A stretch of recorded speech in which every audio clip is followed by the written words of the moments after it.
Hi and welcome back. My name is Roxanne Pacheco. I'm a therapist certified in trauma and preventive medicine. And I'm so happy that you have decided to join back to listening, learning, growing together, healing together.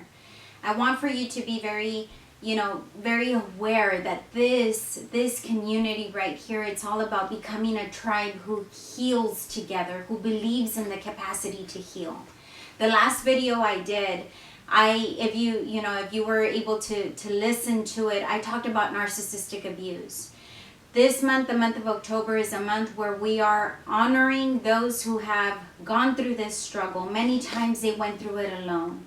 Many times they kept that shame in. They didn't say anything. And now, because of this, there's so much awareness, because it's important that we take off that label, that silence. We burst out at the seams that abuse is not okay.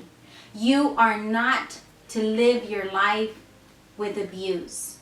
So I want to speak to you. I received many texts, many phone calls, many messages from individuals that saw that video. And all of a sudden what they said was, I didn't even know that was abuse. I didn't know that that's what I was going through. And I want to speak to you. This is not only about you surviving. This is not only about you barely living. This is about you learning from that experience, giving yourself that grace and that compassion to say, you know what, I have been through so much, but I have that strength, I have that resilience, I have that determination, I have that grit to learn from what I have gone through, to understand that it doesn't belong to me, that pain of the abuser is not mine, that manipulation, that gaslighting, that love bombing, the courtship, the grooming that we talked about, that you held on to for so long thinking, well, he is a good person because initially he treated me this way. Now that you're aware, it's about speaking to you, speaking to that part of you that has been hurt, that part of you that is wounded, and beginning to give yourself permission, okay? Give yourself permission to heal. Give yourself permission to form healthy relationships. The first and foremost is going to be learning to trust your own ability to make wise decisions. Learning to understand that when you heal, you will attract a different kind of relationship. Because perhaps you didn't know that because your self-esteem was so severely damaged, that is the reason why it was needed for that other person to give you validation and affirmation. But guess what? When you begin to work on yourself, and this excites me, because I know that beyond that cocoon that you're in, there is a butterfly that's ready to live that life. And it excites me to know that perhaps through this means you're finding that courage and that bravery to say, you know what? I want to step into that life, Roxanne. I want to be able to identify. Now I know that because I've gone through this. Now I know that because I was able to survive this. Now I know that I have the capacity that if another relationship later in the future presents itself, I'm gonna know what to look for. I'm gonna know those warning signs. I'm going to know that if somebody tells me they love me within hours or days of meeting me, I'm gonna know that was a red flag. And because now I know, I no longer will fall bait for it.